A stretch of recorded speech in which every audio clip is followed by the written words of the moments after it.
Today, Cathie Wood is taking us on a deep dive into the current state of the market. She's covering everything from federal tax cuts to where prices might be headed, the ongoing rolling recession we've been experiencing, and why she believes we're stepping into a very bullish phase ahead. All of this is packed with insights you'll definitely find valuable, whether you're an investor or just trying to understand the economic landscape a little better. So let's not waste any time. Let's hear directly from Cathie and see what she has to share. Now, this slide is super important. It breaks down what's known as the Laffer curve. The idea here is simple but powerful. When tax rates are too high, cutting them can actually increase government revenue. Why? Because businesses and individuals stop going out of their way to dodge taxes legally, of course. I'm not talking about evading taxes, that's illegal, but rather avoiding them by using loopholes or tax shelters. Here, you're looking at a historical chart of US corporate tax rates. That's the black line you see. It traces all the way back to the early 1900s, when income taxes were first introduced. At the time, accurate data on tax revenue wasn't really available until the late 1940s. But if you glance at the chart, you'll notice that in the early 1940s, tax receipts were quite low. Over the decades, tax rates have steadily declined. But interestingly, the actual tax revenue from corporations has hit record highs. That's because when taxes are lower, it tends to boost business activity. Companies earn more, invest more, and here's the kicker: they don't spend as much effort trying to avoid taxes. That's what helps drive stronger overall growth.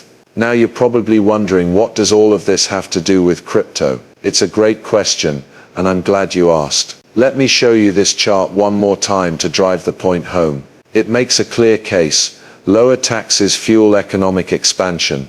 And when the economy grows, innovation thrives, and that includes the growth of sectors like cryptocurrency. So why is all of this relevant right now? Well, Donald Trump has recently been talking about more tax cuts made possible, he says, by the extra revenue coming in from tariffs. Thanks to that added cash flow, he's in a position to lower taxes while potentially increasing the amount of corporate tax collected. That's a big deal. Here's the logic. When tax rates go down, businesses are less motivated to find legal ways to avoid paying taxes, not to be confused with tax evasion, which is illegal, as Cathie Wood pointed out. And when that avoidance drops, actual tax receipts can rise. We've seen this play out before. Take a look at what happened in the mid-2010s. There was a sharp drop in tax rates, followed by an explosion in the amount of corporate taxes being paid. We're talking about a leap from $200 billion to $500 billion. That's nearly triple in just about 5 or 6 years. Absolutely wild growth. And if you roll the clock back to the 1950s, you'll notice something else interesting. Even though tax rates were at their highest, the actual taxes collected from corporations were surprisingly low. Unfortunately, we don't have data from the 1920s through the 1940s, but the trend is still clear and worth keeping in mind. Now let's shift gears a bit. We're currently in what economists call a rolling recession, but there are signs we might be speeding out of it soon. That shift could be a major tailwind for the crypto market too. To give you more context, here's a clip from Cathie Wood sharing her perspective, along with ARK Invest's outlook on what's happening and what might be around the corner. In her recent comments, she explained that while Q1 data was somewhat muted, Q2 could look very different. During earnings season, companies have been reporting a noticeable slowdown in spending, almost a freeze, as they wait for clarity on tariffs and federal budget decisions.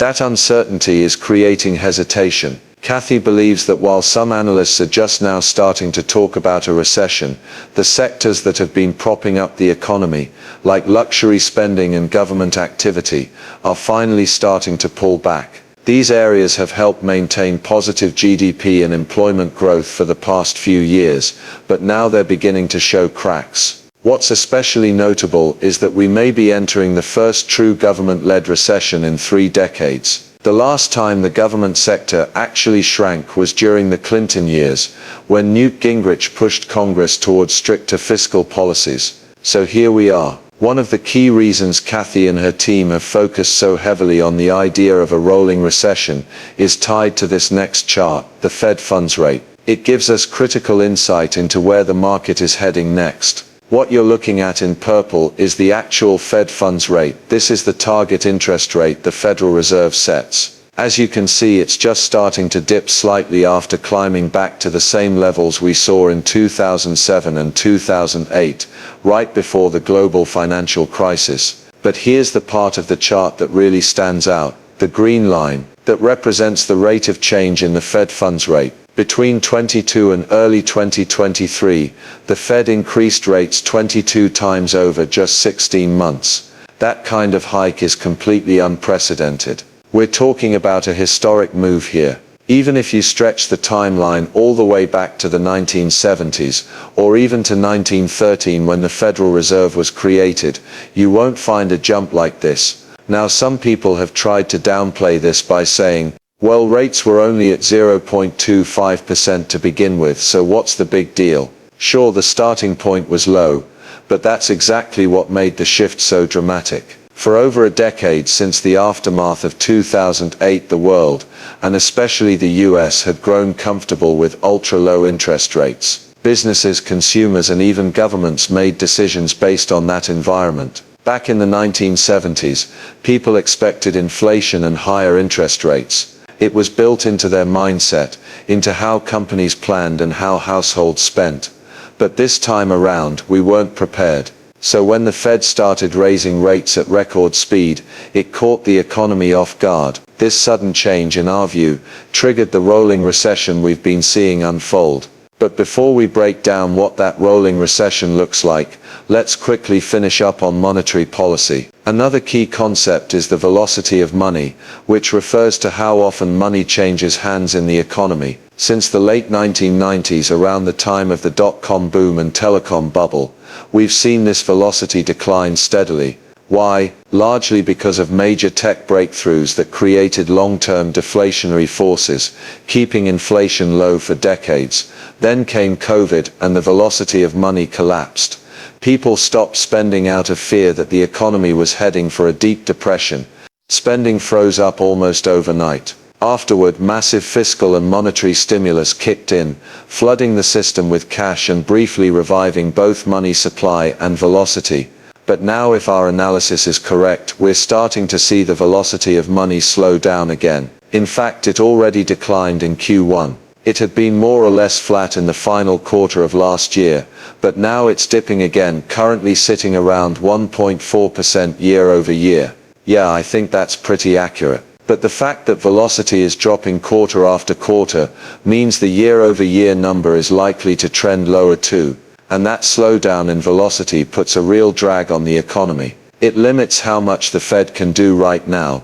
They don't have a lot of flexibility. The market's starting to catch on to this, and right now it's expecting around 4 rate cuts from the Fed this year. That's a big deal. If those 4 rate cuts happen, and one could even happen today, it could make a huge impact. We're already seeing what rate cuts can do. Europe lowered rates a few weeks ago, and the ripple effects are starting to show up in global markets. Typically, you begin to see the money supply expand around 6